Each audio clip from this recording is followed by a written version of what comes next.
আসসালামু আলাইকুম প্রিয় দর্শক, আমি নিয়মিত নিত্য নতুন টিউটোরিয়াল নিয়ে আপনাদের মাঝে হাজির হই। আমি চাই আমার টিউটোরিয়াল থেকে মানুষ কিছু না কিছু উপকার পাক, নতুন কিছু শিক্ষা নিক।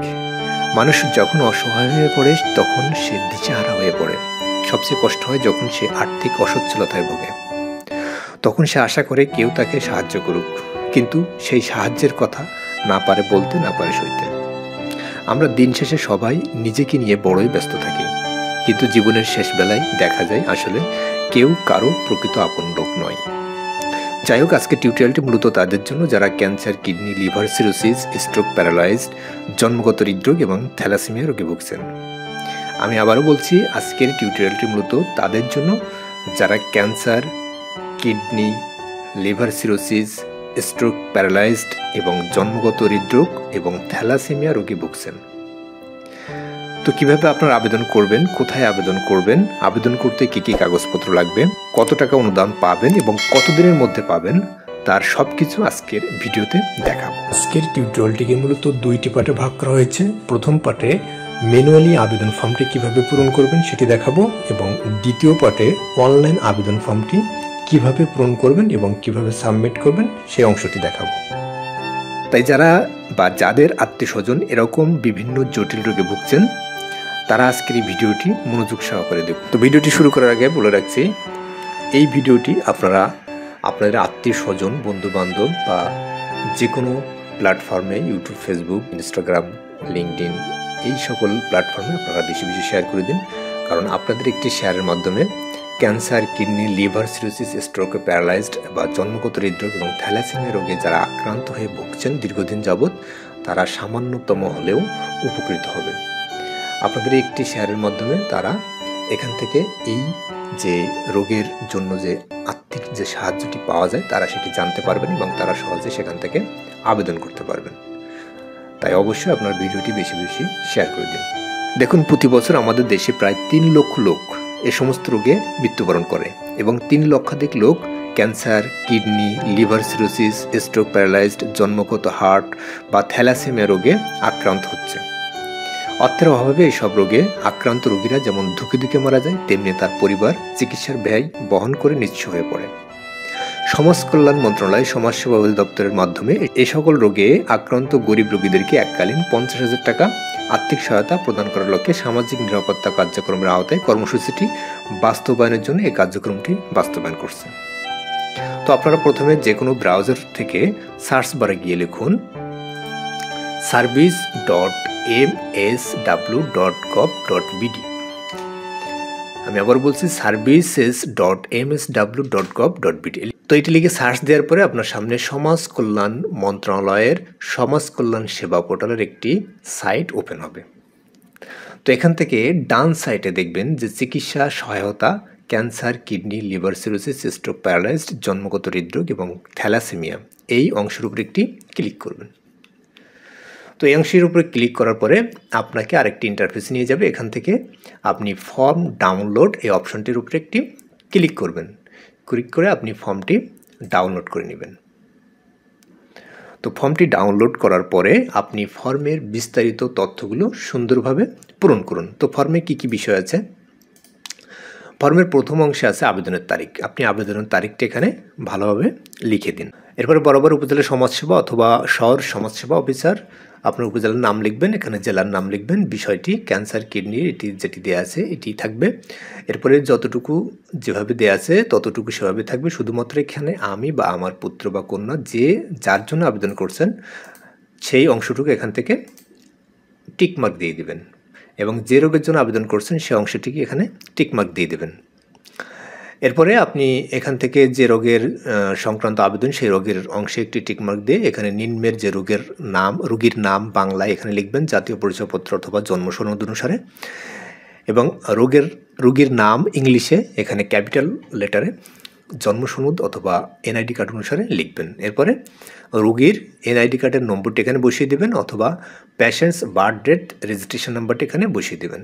এরপরে রোগীর জন্ম তারিখ বসিয়ে দেবেন, রোগীর বয়স এখানে বসিয়ে দেবেন আবেদনের তারিখে, এবং লিঙ্গ অর্থাৎ নারী, পুরুষ বা হিজড়া যেটি এখানে প্রযোজ্য হয় সেটি এখানে বসিয়ে দেবেন। এরপরে ধর্ম এই অংশে যে ধর্মের অনুসারী আপনি সেই ধর্মের অংশটিকে টিকমার্ক দিয়ে দিবেন বা এখানে লিখে দিবেন। এখানে মাতার নাম ইংলিশে বাংলায়, এবং রোগীর মাতার জাতীয় পরিচয়পত্র নম্বরটি এখানে লিখে দেবেন, পিতার নাম বাংলা এবং ইংলিশে লিখে দেবেন বড় হাতের অক্ষরে।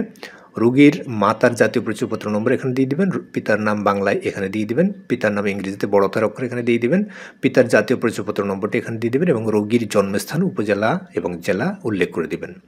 এরপরে রোগীর বৈবাহিক অবস্থা এখানে উল্লেখ করে দেবেন, বিবাহিত বা অবিবাহিত বা বিপত্তিক বা বিধবা, স্বামী বা স্ত্রী পৃথক এবং তালাকপ্রাপ্ত বা বিবাহ বিচ্ছেদ, যেটি যার জন্য প্রযোজ্য হয় সেই অংশটুকু এখান থেকে টিকমার্ক দিয়ে দিবেন। এরপর রোগীর স্বামী বা স্ত্রীর নাম লিখবেন বাংলায় এবং ইংলিশে, রোগীর স্বামী স্ত্রী জাতীয় পরিচয়পত্র নম্বর লিখবেন এবং রোগীর ব্যাংক অ্যাকাউন্ট নম্বর, ব্যাংক এবং শাখার নাম এটি লিখে দিবেন। এরপর রোগীর বর্তমান ঠিকানা এখানে লিখে দেবেন, গ্রাম, ডাকঘর, পোস্ট অফিস, থানা, উপজেলা, ইউনিয়ন যেটি যেভাবে আছে। এরপরে এখানে সিটি কর্পোরেশন বা যদি কোনো তথ্য থাকে সেটি এখানে দিয়ে দিবেন, বা পৌরসভার তথ্য, এখানে জেলা, দেশ, এখানে বাংলাদেশ, ফোন নম্বরটি এখানে দিয়ে দিবেন এবং মোবাইল নম্বরটি দিয়ে দিবেন, ইমেল নম্বর যদি থাকে সেটি এখানে দিয়ে দিবেন। তো এখানে একটি বিষয় উল্লেখ হয়ে ইমেল নম্বরটি অবশ্যই এখানে বাধ্যতামূলকভাবে দিয়ে দিবেন। তো নমিনি সংক্রান্ত তথ্য এখানে দিয়ে দিবেন, নাম, পিতার নাম, জাতীয় পরিচয়পত্র নম্বর, রোগীর সাথে সম্পর্ক, মোবাইল নম্বর। এখানে রোগীর স্থায়ী ঠিকানাটি এখানে উল্লেখ করে দিয়ে দিবেন। এরপরে রোগীর পেশা, অর্থাৎ রোগী কী করেন, ছাত্র বা অন্য কোনো পেশায় যদি থাকে সেটি এখানে দিয়ে দিবেন এবং অভিভাবকের বাৎসরিক আয় কত সেখানে এটি দিয়ে দিবেন। রোগীর অভিভাবকের জমি বা সম্পদের পরিমাণ কতটুকু আছে সেটি এখানে দিয়ে দিবেন। এরপরে এখানে আবেদন যে করছেন তার স্বাক্ষর এখানে দিয়ে দিবেন এবং রোগীর বয়স আবেদনের তারিখ হতে যদি 18 বছরের কম হয় তাহলে পিতা, মাতা বা বৈধ অভিভাবক আবেদন করতে পারবেন এবং আবেদনকারীর নাম, রোগীর সাথে সম্পর্ক, আবেদনকারীর মাতার নাম, আবেদনকারীর পিতার নাম, আবেদনকারীর জাতীয় পরিচয়পত্র নাম এবং আবেদনকারীর মোবাইল নম্বরটি এখানে বসিয়ে দিবেন। তো এটি ছিল প্রথম অংশ, অর্থাৎ ম্যানুয়ালি আপনি যে আবেদনপত্রটি পূরণ করবেন সেই অংশটি আমি এখানে বললাম। এরপরে আপনি এই ম্যানুয়ালি আবেদনপত্রটি পূরণ করার পরে এটি সুন্দর করে স্ক্যান করবেন পিডিএফ অথবা জেপিজি ফরম্যাটে। এরপরে এখানে দ্বিতীয় অংশে থাকবে ডাক্তারি প্রত্যয়নপত্র। এই অংশটি আপনি যে হাসপাতাল বা চিকিৎসকের নিকটতে চিকিৎসা গ্রহণ করেছেন তার নিকটতে আপনার রোগ সংক্রান্ত প্রত্যয়নপত্র নিতে হবে। অর্থাৎ আপনি যে ডাক্তারের কাছে চিকিৎসা গ্রহণ করেছেন বা যে হাসপাতালে চিকিৎসা গ্রহণ করেছেন সেই হাসপাতাল থেকে বা সেই ডাক্তারের থেকে একটি প্রত্যয়নপত্র নিতে হবে। এই প্রত্যয়নপত্রে ডাক্তারের সিল, সিগনেচার এবং মোবাইল নম্বর সহ বসিয়ে দিতে হবে। এরপরে আবেদনকারী বা যার জন্য আবেদন করছেন তিনি যদি নাবালক হয় বা 18 বছরের কম হয় তার বয়স, তাহলে তার অভিভাবক, বৈধ অভিভাবক অর্থাৎ পিতামাতা বা বৈধ অভিভাবক এই আবেদন ফর্মটি বা প্রত্যয়নপত্রটি পূরণ করবেন। এখানে তিনি লিখবেন যে আমি বা আমার পুত্র বা কন্যা, পিতা এই, মাতা এই, গ্রাম, ডাকঘর, থানা, উপজেলা বা জেলা, তিনি এই রোগের ভুগিয়েছেন এবং সরকারি খরচ বাবদ বা সরকার হতে কোনো আর্থিক সহায়তা তিনি এখান থেকে গ্রহণ করে নাই। তো এখানে আবেদনকারীর স্বাক্ষর থাকবে, নাম, পিতার নাম, মাতার নাম, জাতীয় পরিচয়পত্র নাম এবং মোবাইল নম্বরটি এখানে বসিয়ে দিবেন। এরপর কি করবেন, এই যে 3টি পার্ট, একটা হচ্ছে যদি অভিভাবক থাকেন বা 18 বছরের কম বয়সী কোনো আবেদনকারী থাকেন তাহলে এই প্রত্যয়নপত্রটি এবং ডাক্তারি প্রত্যয়নপত্র এবং মূল যে সাধারণ আবেদনপত্র, এই 3টি পার্ট সুন্দর করে স্ক্যান করে নেবেন। তো স্ক্যান করার আগে আপনারা কী করবেন, আপনার এই পরিশিষ্ট একে যে ছবি, এই ছবিটি এখানে গাম দিয়ে সুন্দর করে লাগিয়ে দিবেন। এরপরে স্ক্যান করার পরে কম্পিউটারে যে কোনো একটি ফোল্ডারে সেটি সংরক্ষণ করুন। এরপরে আপনার মূল কাজ হচ্ছে অনলাইন আবেদনপত্র পূরণ করা। তো অনলাইন আবেদনপত্র কি করবেন, এই ফর্ম ডাউনলোড করে ওই ম্যানুয়াল আবেদনপত্রটি পূরণ করার পরে আপনার সেবা প্রাপ্তির আবেদন এই অংশের উপর একটি ক্লিক করতে হবে। তো এই অংশের উপরে ক্লিক করার পরে আপনার যদি পূর্ব থেকে অ্যাকাউন্ট না থেকে থাকে বা সাইন আপ না করা থেকে থাকে তাহলে এখানে সাইন আপ করুন, এই অংশের উপরে একটি ক্লিক করবেন। তো integrated digital service delivery platform সমাজ কল্যাণ মন্ত্রণালয়ের অধীন এখানে আপনার নাম ইংরেজিতে, বাংলায়, মোবাইল নম্বর এবং ইমেল নম্বর এখানে বসিয়ে দেবেন এবং 6 অক্ষরের একটি পাসওয়ার্ড 2 বার এখানে বসিয়ে দেবেন, দিয়ে সাইন আপ করুন এই অংশের উপর একটি ক্লিক করবেন। তো এখানে একটি বিষয় উল্লেখ্য, আপনার ইমেল নম্বরটি পরবর্তীতে ইউজার আইডি হিসেবে সংরক্ষণ করতে হবে। তো আপনার সাইন আপ কমপ্লিট হয়ে গেলে লগ ইন পেজে ফেরত এই অংশের উপর একটি ক্লিক করবেন। অর্থাৎ আপনি লগ ইন করবেন এখানে ইউজার নেম বা ইমেল নম্বরটি দিয়ে এবং এখানে পাসওয়ার্ডটি দিয়ে আপনি লগ ইন অপশানে ক্লিক করবেন। তো লগ ইন অপশানে ক্লিক করার পরে আপনার সামনে 4টি ধাপ সম্বলিত একটি পেজ ওপেন হবে। তো এখানে 4টি ধাপের কী থাকবে? প্রথম ধাপে থাকবে অফিস এবং সাধারণ তথ্য, দ্বিতীয় ধাপে থাকবে সুবিধাভোগী এবং ডাক্তারের তথ্য, তৃতীয় ধাপে থাকবে অভিভাবকের ঠিকানা, চতুর্থ ধাপে থাকবে ডকুমেন্ট সমূহ আপলোড। তো এই 4টি ধাপ আপনাকে বাই দা বাই পূরণ করে কমপ্লিট করতে হবে, এরপরে আপনার আবেদনটি সম্পন্ন হবে। তো তার আগে জেনে নেই মেইন আবেদন ফর্ম পূরণের আগে যে সকল কাগজপত্র আপনার সংগ্রহে রাখতে হবে ও সংযুক্ত করতে হবে বা স্ক্যান করে কম্পিউটারে রাখতে হবে সেটি হচ্ছে কি, তো ম্যানুয়ালি পূরণকৃত আবেদনপত্র, ছবি 4 কপি পাসপোর্ট সাইজের এটি সংগ্রহ করে রাখতে হবে। বিশেষজ্ঞ ডাক্তার কর্তৃক প্রদত্ত সংশ্লিষ্ট রোগের প্রত্যয়নপত্রের মূল কপি নির্দিষ্ট ছকে, রোগের ব্যবস্থাপত্র সংক্রান্ত প্রয়োজনীয় কাগজপত্র গেজেটেড অফিসার কর্তৃক সত্যায়িত হতে হবে, এটির ফটোকপি লাগবে। জাতীয় পরিচয়পত্র বা জন্ম সনদের ফটোকপি যেটি সত্যায়িত হতে হবে। 2 কপি পাসপোর্ট সাইজের ছবি গেজেটেড অফিসার কর্তৃক সত্যায়িত, যা দরখাস্তে গাম দিয়ে পেস্ট করা ছবির অতিরিক্ত লাগবে, অর্থাৎ আপনার মোট 4 কপি ছবি লাগবে। 2 কপি দরখাস্তে ম্যানুয়ালি দরখাস্তে পেস্ট করে লাগাতে হবে এবং 2 কপি সংযুক্ত করে দিতে হবে। এরপরে রোগীর প্রত্যয়নপত্রে লাগবে, অর্থাৎ রোগী কর্তৃক যে প্রত্যয়নপত্র সেটি এখানে লাগবে। রোগীর বয়স আবেদনের তারিখে 18 বছরের কম হলে পিতা বা মাতা বা বৈধ অভিভাবকের আবেদন করতে হবে এবং সেক্ষেত্রে আবেদনকারীর 2 কপি ছবি গেজেটেড অফিসার কর্তৃক সত্যায়িত হতে হবে। এরপরে প্রেসক্রিপশন, এরপর আবেদনপত্রের সাথে প্রয়োজনীয় কাগজপত্র হচ্ছে প্রেসক্রিপশন, ডাক্তারের রিপোর্ট, এনআইডি ও জন্ম সনদ। ক্যান্সার, কিডনি, লিভার সিরোসিস, স্ট্রোকে, প্যারালাইজড এবং জন্মগত হৃদরোগ বা থ্যালাসেমিয়া রোগে আক্রান্ত রোগীকে অবশ্যই রেজিস্টার্ড চিকিৎসকের প্রত্যয়নপত্র দাখিল করতে হবে। ক্যান্সার রোগের ক্ষেত্রে হিস্টোপ্যাথোলজি, সাইটোপ্যাথোলজি এবং বোন ম্যারো রিপোর্ট বা অন্যান্য টেস্ট রিপোর্ট থাকতে হবে। এরপরে কিডনি রোগের ক্ষেত্রে অ্যাকিউট রেনাল ফেলিওর বা ক্রনিক রেনাল ফেলিওরে আক্রান্ত ডায়ালাইসিস সেবা নিচ্ছে, কিডনি প্রতিস্থাপনের প্রস্তুতি নিচ্ছে অথবা কিডনি প্রতিস্থাপন করছে এমন রোগীদেরকে বিবেচনা করতে হবে। রক্তে ইউরিয়া ও ক্রিয়েটিনের মাত্রার রিপোর্ট থাকতে হবে। লিভার সিরোসিস রোগের ক্ষেত্রে লিভারের আলট্রাসোনোগ্রাম রিপোর্ট থাকতে হবে। স্ট্রোকে প্যারালাইজড আক্রান্ত রোগীকে নিউরোলজিস্ট কর্তৃক প্রত্যায়িত হতে হবে এবং এমআরআই বা সিটি স্ক্যান রিপোর্ট থাকলে ভালো হয়। জন্মগত হৃদরোগের ক্ষেত্রে ইকোকার্ডিওগ্রাম রিপোর্ট থাকতে হবে। তো এই যে ডকুমেন্টস বা কাগজপত্রগুলো আপনাকে অবশ্যই আবেদনের পূর্বে সংগ্রহ করে রাখতে হবে। তো আবেদন করার পরে আপনাকে 21 কার্য দিবসের মধ্যে আপনার আবেদনটি নিষ্পত্তি করা হবে এবং কম বেশি 50,000 টাকা আপনি আর্থিক অনুদান পাবেন। তো আমি এখন দেখাবো আপনারা কিভাবে আবেদনটি সম্পন্ন করবেন, অর্থাৎ অনলাইন আবেদনটি সম্পন্ন করবেন। তো আমি আগেই বলেছি অনলাইন আবেদন করার পূর্বে আপনাকে অবশ্যই সাইন আপ করতে হবে। সাইন আপ করে তারপরে লগ ইন অপশনে ক্লিক করে এখানে সেবা প্রাপ্তির যে আবেদন এখানে ইউজার নেম হিসেবে মেইল নাম্বার এবং পাসওয়ার্ড দেবেন। পাসওয়ার্ড দিয়ে লগ ইন অপশনে ক্লিক করার পরে আপনার সামনে এরকম একটি পেজ ওপেন হবে। এখানেতে আপনি আবেদনটি সম্পন্ন করতে পারবেন 4টি ধাপে। তো প্রথম ধাপে কি, অফিস এবং সাধারণ তথ্য।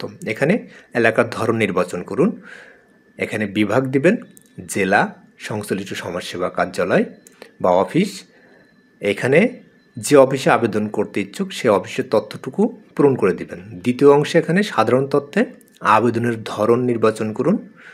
এখানে জাতীয় পরিচয়পত্র যদি থাকে জাতীয় পরিচয়পত্রে, জন্ম নিবন্ধন থাকলে জন্ম নিবন্ধনে টিকমার্ক দিন। এরপরে রোগের নামটি লিখুন, জাতীয় পরিচয়পত্র নম্বর এখানে বসিয়ে দিন, এখানে জন্ম তারিখটি বসিয়ে দিন এবং যাচাই করুন অংশে ক্লিক করে জন্ম তারিখটি ঠিক আছে কিনা সেটি দেখে নিন। এরপর এখানে বয়সটি অটোমেটিক চলে আসবে। রোগের নাম লিখুন ইংরেজিতে এবং বাংলায়, পিতার নাম ইংরেজিতে এবং বাংলায়, মাতার নাম ইংরেজিতে এবং বাংলায়, পিতার জাতীয় পরিচয়পত্র বাংলা এখানে লিখে দিন এবং মাতার জাতীয় পরিচয়পত্র এখানে বসিয়ে দিন। এরপরে লিঙ্গ নির্বাচন করুন, পুরুষ বা মহিলা, ধর্ম নির্বাচন করুন, মোবাইল নম্বর বসিয়ে দিন, বৈবাহিক অবস্থা নির্বাচন করুন এবং পেশা লিখে দিন। এরপরে খসড়া সংরক্ষণ করুন, এই অংশে ক্লিক করে খসড়াটি সংরক্ষণ করুন, কারণ খসড়া সংরক্ষণ করুন অংশে ক্লিক না করলে পরবর্তীতে যদি কোনো এডিটের দরকার হয় তাহলে আপনি তথ্যটি নাও পেতে পারেন। এরপরে খসড়া এবং পরবর্তী অংশে ক্লিক করার পরে আপনি দ্বিতীয় অংশে চলে যান। তো এখানে মাতার নাম বাংলায়, মাতার নাম ইংলিশে লিখে দিন, পিতা জাতীয় পরিচয়পত্র নম্বর লিখে দিন, মাতা জাতীয় পরিচয়পত্র নম্বর লিখে দিন, লিঙ্গ নির্বাচন করুন, বৈবাহিক অবস্থা নির্বাচন করুন, ধর্ম নির্বাচন করুন এবং পেশা নির্বাচন করুন এবং মোবাইল নম্বরটি বসিয়ে দিন। এরপরে খসড়া সংরক্ষণ করুন অংশে ক্লিক করে খসড়া এবং পরবর্তী অংশে ক্লিক করুন। তো এখানে আবেদনের একটি নমুনা এখানে দেখানো হয়েছে যে আপনারা কিভাবে এটি পূরণ করবেন। আপনারা এরকমভাবে এটি পূরণ করে দিতে পারেন। তো ইউটিউব কমিউনিটি গাইডলাইনের জন্য আমি এটি ব্লার করে রেখে দিয়েছি। আপনারা ঠিক এমনভাবে আমি যেভাবে বলছি এভাবেই আপনারা সম্পূর্ণ অংশটুকু বাই দা বাই পূরণ করে রাখুন। এরপরে খসড়া এবং পরবর্তী অংশে ক্লিক করে খসড়া এবং পরবর্তী অংশে চলে যান। এরপরে দ্বিতীয় অংশে তো এখানে সুবিধাভোগী বা আবেদনকারীর ব্যাংক অ্যাকাউন্টের তথ্য এখানে লিখে দিন। ব্যাংকের নাম ইংলিশ এবং বাংলায়, শাখার নাম ইংরেজিতে এবং বাংলায়, হিসাবের নাম বাংলা এবং ইংরেজিতে, এবং হিসাবের নম্বর বাংলা এবং অথবা ইংরেজিতে লিখে দিন। তো ব্যাংকের আউটিং নম্বরটি এটি অটোমেটিক এখানে চলে আসবে। এখানে চেক বইয়ের প্রথম পৃষ্ঠার সংযুক্তি দিতে পারেন, অর্থাৎ আপনার চেক বইয়ের যে পাতা আছে সেটি স্ক্যান করে এখানে সংযুক্ত করে দিতে হবে। তো ব্রাউজ অপশানে ক্লিক করার পরে আপনার কম্পিউটার স্ক্যান করা যে চেক বইয়ের পাতা, অর্থাৎ চেক বইয়ের যে ব্যাংক অ্যাকাউন্টের যে নম্বর সম্বলিত যে পাতাটি আছে সেটি এখানে স্ক্যান করে বসিয়ে দিন।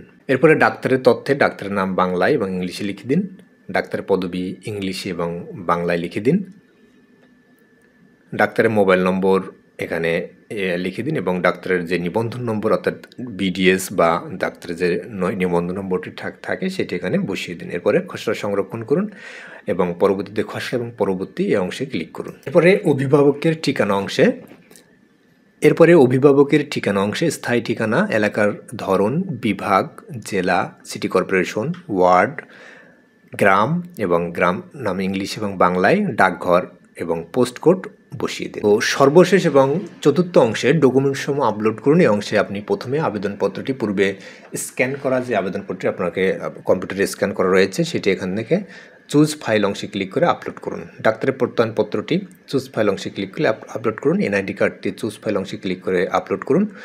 আবেদনকারীর ছবিটি চুজ ফাইল অংশে ক্লিক করে আপলোড করুন এবং এখানে একটি বিষয় মনে রাখতে হবে, আপনার প্রত্যেকটি ফাইলের সাইজ হবে সর্বোচ্চ 2 MB এবং ফাইল ফরম্যাট জেপিজি অথবা PNG হতে হবে এবং যেখানে PDF লেখা আছে সেখানে PDF দিতে পারেন। রোগীর ছবি এখানে চুজ ফাইল অংশে ক্লিক করে আপলোড করুন। মেডিকেল রিপোর্ট এই অংশে চুজ ফাইল অংশে ক্লিক করে আপলোড করুন। এরপরে অন্যান্য গুরুত্বপূর্ণ ডকুমেন্টস যদি থেকে থাকে সেটি এখানে বাংলা এবং ইংলিশে লিখে সেটি এখানে ব্রাউজ অংশে ক্লিক করে সেটি এখানে আপলোড করে দিতে পারেন। একাধিক ডকুমেন্টস আপলোডের ক্ষেত্রে প্লাস বাটনে ক্লিক করে আপলোড করতে পারেন, অথবা কোনো অংশ যদি বা কোনো ডকুমেন্ট যদি ডিলিট করার প্রয়োজন হয় বা মুছে ফেলার প্রয়োজন হয় তাহলে ডিলিট বাটন অংশে ক্লিক করে সেটি ডিলিট করে ফেলতে পারেন। এরপরে খসড়া সংরক্ষণ করুন অংশে ক্লিক করে আবেদনপত্রটি সংরক্ষণ করুন। এরপরে সম্পূর্ণ আবেদনপত্রটি আবার আরেকবার দেখে নিন, দেখে সম্পূর্ণ আবেদনপত্রটি যদি সব কিছু ঠিকঠাক থাকে তাহলে প্রেরণ করুন এই অংশে ক্লিক করে আবেদনপত্রটি প্রেরণ করুন।